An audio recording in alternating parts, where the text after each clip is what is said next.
In today's episode, Robert asks, how worried should we be about artificial general intelligence? Is there such a thing as safe general intelligence? Is there such a thing as safe super intelligence? What should we be doing about this? How much should we worry about it? Don't. Not right now. Worry about what's happening now first. This is something I've seen a lot on LinkedIn too. People worried about super intelligence, a machine that is vastly more intelligent than human beings. These things are not sentient. They're not self-aware. They're not Skynet. They're not going to create an army of Terminators. We don't have the compute power for that. We do not have the computation power to pull that off. And until we get either bioneural computing or quantum computing working well, and neither one works particularly well at the moment, it's not going to happen. When people wax poetic about the dangers of AI, they're often talking about some mythical, super intelligent machine deity that's going to wipe out humanity. That is improbable. But it is also kind of a smokescreen. It is also kind of a misdirection because it hides the actual dangers of AI today. Things like bias, right? Making systems that reinforce existing biases. That's bad. That is something that shouldn't be happening. And it absolutely is happening. And it ignores the big structural problems that combining AI with late stage capitalism causes, like hyper acceleration of income inequality. One of the biggest dangers of AI that is clear, is present, is obvious, it's happening now, is income erosion. And by income erosion, I mean any force that erodes your ability to optimize your income, whatever it is that you do for work. This is nothing new, right? We've had income erosion forever. It's why things like unions exist, because companies in a capitalist system inherently always want to maximize profits. That is the function of a company. The function of a company is to generate revenue and maximize profits. That's what companies do. The exception being nonprofits.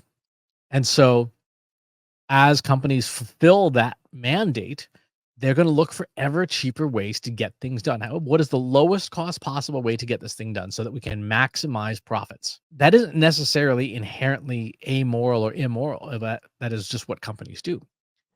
And AI is the latest step in a long progression of this, from slavery and indentured servitude, right? Centuries ago, that was the easiest way to run a highly profitable company. You enslave a bunch of people and you make them work for nothing and you kill them.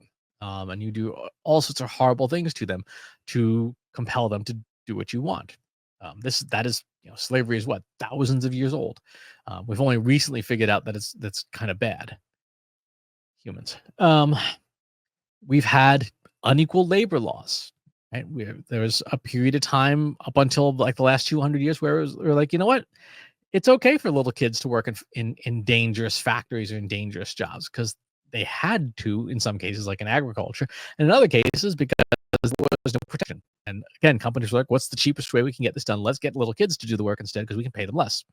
Let's have uneven labor laws where different classes of people get different pay. If your skin is a certain color, you get paid less, and you hire as many people like that to maximize your profits. Let's pay women 60% of what we pay men. We get the same work out of them. That is profit maximization. You're outsourcing, right? And offshoring. Let's send the jobs overseas or to some other place that has cheaper labor so we can maximize our profits. You even have things like a banana company, Chiquita, hiring death squads to kill off competition. That's like was a couple of decades ago. That wasn't like in the past. That was like last century, the late end of last century. The court case, I think, was in the 90s. That's real, right? AI is just the latest in this long line of ways that companies try to reduce expenses. And income erosion is a real problem for certain types of work. It's going to impact everything, but certain types of work are going to be impacted more than others because companies want to maximize profits. If it takes you 4 to 6 weeks to get a piece of content spec'd, built, developed, delivered, reviewed, and published, like a blog post, and it takes you 4 to 6 minutes to do the same thing with ChatGPT, and the quality isn't any worse, what's the logical thing you're going to do if your mandate is to maximize profits? You are going to take the 4 to 6 minute approach. Back at the old agency I used to work at, we had a client that was cranking out 150 blog posts a week, and they had a huge army of freelancers writing okay content. If you were to go back and look at that content today, ChatGPT could do as good or better a job, create more content and way more cheaply. That is income erosion. Those people who are getting paid, 150 to $300 per blog post, you don't need to pay those people anymore for the same lack of quality. And that's the part that I think is really important for people to understand. This is something that comes up a lot with generative AI. Generative AI does not have to be the best at what it does. It just has to be better than the average, because the average is what you pay for right now. When you hire a freelancer to write blog posts for your company, which a lot of companies do, you're not specifying in the job description that they have to have a Pulitzer. Like, you just need to work for 50 cents a word or 25 cents a word, or however we can reduce the cost. And in those situations, AI is the cheaper method by far. It is faster, and the quality properly prompted isn't worse. It's kind of like that old, cliche. You don't have to be the fastest runner to evade a bear. You just have to run faster than the slowest runner in your group. The same thing is true for AI. You don't have to be the best in the world, but you do have to be better than AI, and AI is getting better and better and better day by day.